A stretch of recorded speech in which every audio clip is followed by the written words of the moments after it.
7 erros graves que impedem suas orações de serem respondidas e como corrigi-los. Existe um véu, invisível aos olhos, mas pesado sobre o espírito, que muitas vezes se interpõe entre a sua voz e a resposta divina. Você já sentiu isso? A prece sincera, o coração contrito, mas a sensação persistente de que algo está errado, de que a bênção esperada não chega, de que suas palavras não ultrapassam o teto. É como se houvesse um bloqueio, uma barreira, algo impedindo que sua oração alcance o trono da graça. E a pergunta que não quer calar: por quê? Por que algumas orações parecem ser respondidas imediatamente, enquanto outras ficam sem resposta? Por que alguns clamam e veem milagres, enquanto outros clamam e o silêncio persiste? Hoje vamos desvendar 7 erros graves que podem estar bloqueando suas bênçãos. E o mais importante, como corrigi-los agora mesmo. Prepare-se para uma jornada de revelação, onde a fé será testada e a verdade libertará seu espírito. Se você busca essa conexão profunda, se anseia por respostas e milagres, então já deixe o seu amém nos comentários e compartilhe este vídeo com alguém que também precisa urgentemente destas verdades. Nossa história começa com Maria, uma mulher de fé inabalável. Ou assim ela pensava. Maria enfrentava uma batalha constante contra a ansiedade, noites em claro, o coração acelerado. A mente em turbilhão, sem conseguir descansar. Ela orava. Ah, como orava! De joelhos, com lágrimas, clamava a Deus por paz, mas a paz, essa hóspede tão desejada, parecia sempre fugir de sua casa. E foi na jornada de Maria que descobrimos os 7 erros que bloqueiam as orações.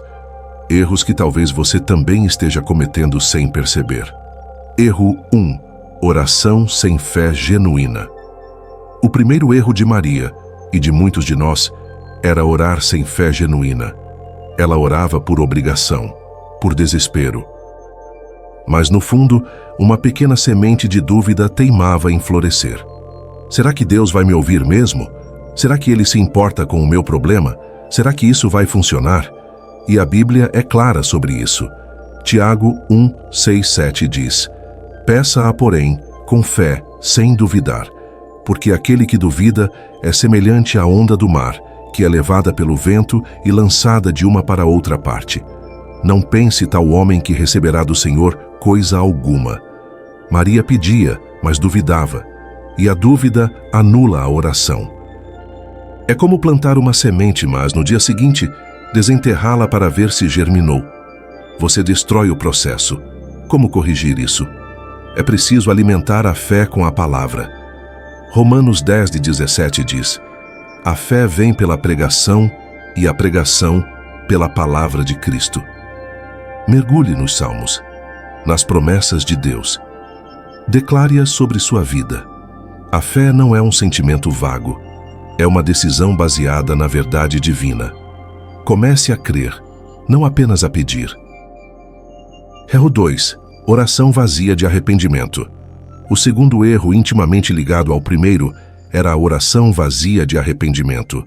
Maria era uma boa pessoa, sempre se esforçando para fazer o certo.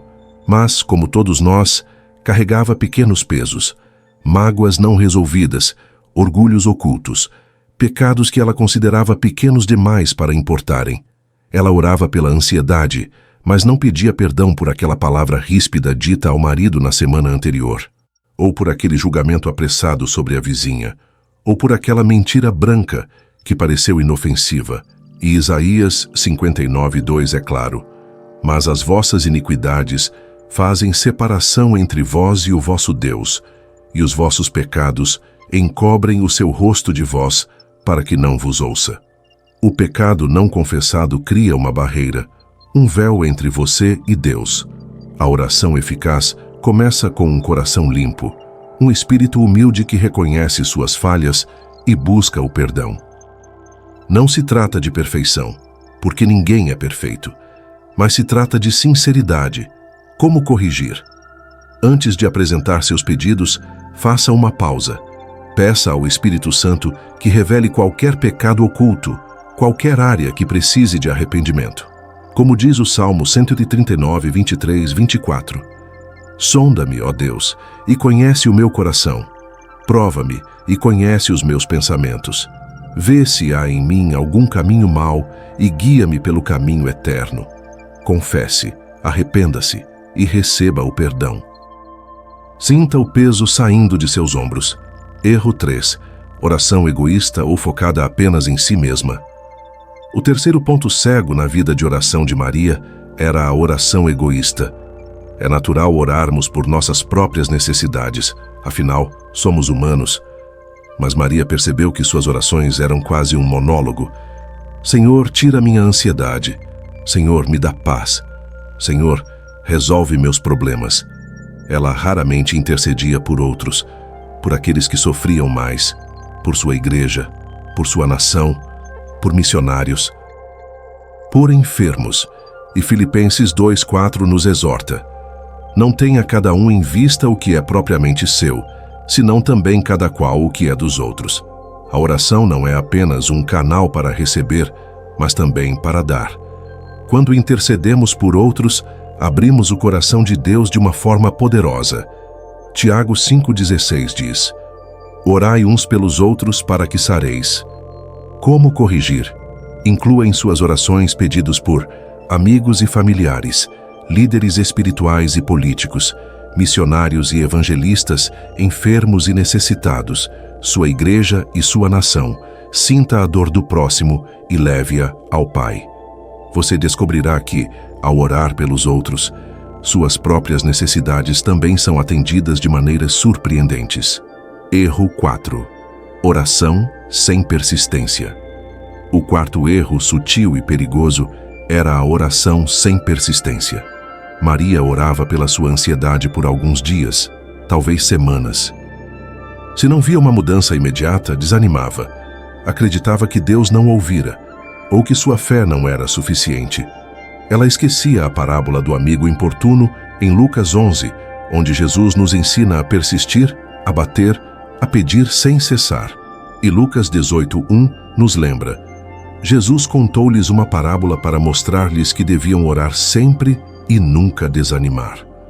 A oração não é um fast food espiritual, não é drive-thru celestial. É um processo, uma jornada de fé e confiança. Daniel orou 21 dias antes de receber resposta.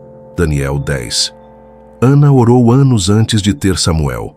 Abraão esperou 25 anos pela promessa. Como corrigir? Estabeleça um tempo diário para orar. Não desista na primeira dificuldade. Continue clamando. Continue buscando.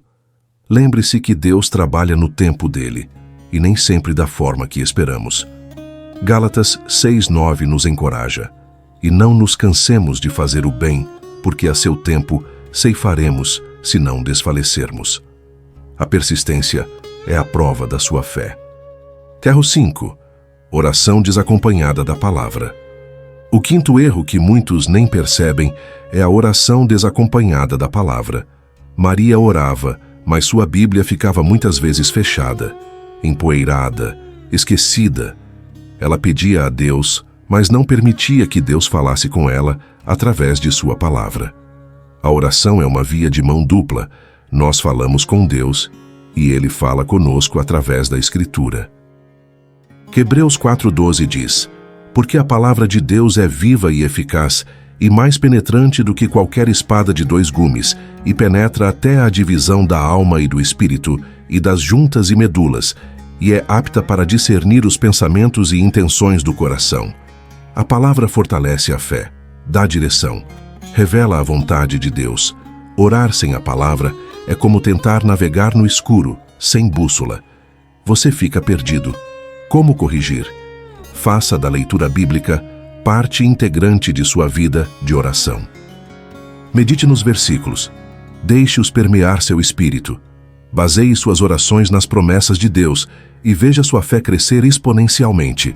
Como diz Josué 1:8, não cesses de falar deste livro da lei, antes medita nele dia e noite. Erro 6. Oração com falta de perdão. O sexto erro que aprisiona muitos corações era a oração com falta de perdão. Por mais que Maria se arrependesse de seus próprios pecados, ela guardava uma mágoa antiga de sua irmã, que a havia ferido anos atrás. Ela achava que perdoar era esquecer, e como não conseguia esquecer a dor, não perdoava de verdade. Mas Mateus 6, 14 e 15 é um alerta solene. Porque, se perdoardes aos homens as suas ofensas, também vosso Pai Celestial vos perdoará. Se, porém, não perdoardes aos homens as suas ofensas, também vosso Pai vos não perdoará as vossas ofensas. A falta de perdão é um veneno que contamina a alma e bloqueia a comunicação com Deus. Marcos 11, 25 acrescenta: E quando estiverdes orando, perdoai, se tendes alguma coisa contra alguém, para que também vosso Pai, que está nos céus, vos perdoe as vossas ofensas. Como corrigir? Entenda que perdoar não é anistiar o erro do outro. Não é dizer que o que fizeram foi certo. Perdoar é libertar a si mesmo da prisão do ressentimento. Peça a Deus a graça de perdoar, mesmo que a dor ainda persista. A decisão de perdoar é um ato de fé que abre as portas do céu. E lembre-se, Deus te perdoou de tanto. Como você pode não perdoar quem te ofendeu? Erro 7. Oração sem confiança na soberania de Deus. Finalmente, o sétimo e talvez mais insidioso erro de Maria: a oração sem confiança na soberania de Deus. Ela orava por um resultado específico, e se Deus não agia exatamente como ela esperava, ela se frustrava. Não confiava plenamente que Deus sabia o que era melhor. Mas Isaías 55, 8, 9 nos lembra: Porque os meus pensamentos não são os vossos pensamentos, nem os vossos caminhos, os meus caminhos, diz o Senhor. Porque assim como os céus são mais altos do que a terra, assim são os meus caminhos mais altos do que os vossos caminhos, e os meus pensamentos mais altos do que os vossos pensamentos. Deus é soberano. Ele tem um plano maior, uma visão que transcende nossa compreensão limitada. Às vezes Deus diz não, porque tem algo melhor. Às vezes Ele diz espera, porque não é o momento certo. Romanos 8, 28 promete: Sabemos que todas as coisas cooperam para o bem daqueles que amam a Deus. Como corrigir? Entregue seus pedidos a Deus, mas também entregue o resultado. Confie que Ele agirá de acordo com sua perfeita vontade e seu amor incondicional. A verdadeira oração não é manipular Deus para que Ele faça o que queremos, mas alinhar nossa vontade à dele. É dizer como Jesus: seja feita a tua vontade, assim na terra como no céu. Maria, ao longo do tempo, começou a aplicar essas verdades em sua vida. Ela passou a orar com fé genuína, arrependendo-se sinceramente, intercedendo por outros, persistindo sem desanimar, mergulhando na palavra, perdoando de coração e confiando plenamente na soberania de Deus. E o que aconteceu? A ansiedade não desapareceu de um dia para o outro. Mas a paz, essa hóspede tão desejada, finalmente fez morada em seu coração. Ela aprendeu que a oração não é uma fórmula mágica, mas um relacionamento vivo com o Criador. A oração é a respiração da alma, a ponte entre o finito e o infinito. Não permita que esses erros graves bloqueiem suas bênçãos e impeçam seu encontro real com Deus. Revise suas orações. Examine seu coração. A resposta pode estar na mudança de sua abordagem, na profundidade de sua fé e na pureza de seu espírito. Eu te convido agora a fazer algo. Se ajoelhe, onde você estiver, ou simplesmente feche os olhos e abra o coração, e ore comigo. Senhor, eu reconheço que tenho cometido erros em minha vida de oração. Perdoa-me por orar com dúvida, por não me arrepender verdadeiramente, por ser egoísta, por não persistir, por negligenciar tua palavra, por guardar falta de perdão e por não confiar plenamente em tua soberania. Hoje, eu decido mudar. Eu escolho orar com fé, com arrependimento sincero, intercedendo por outros com persistência, baseado na tua palavra, perdoando de coração e confiando completamente em ti. Ensina-me a orar, Senhor, como os discípulos te pediram. Transforma minha vida de oração e que ela nunca mais seja a mesma. Em nome de Jesus, amém. Se este vídeo falou ao seu coração, não guarde esta verdade só para você. Compartilhe-o com 5 pessoas que você ama, que precisam urgentemente ouvir esta mensagem. Deixe seu amém nos comentários. Ative o sininho para não perder nenhum dos nossos vídeos de oração profunda. E inscreva-se no canal Orando a Palavra. Que a sua vida de oração nunca mais seja a mesma. E que as bênçãos do Senhor se derramem abundantemente sobre você. Amém.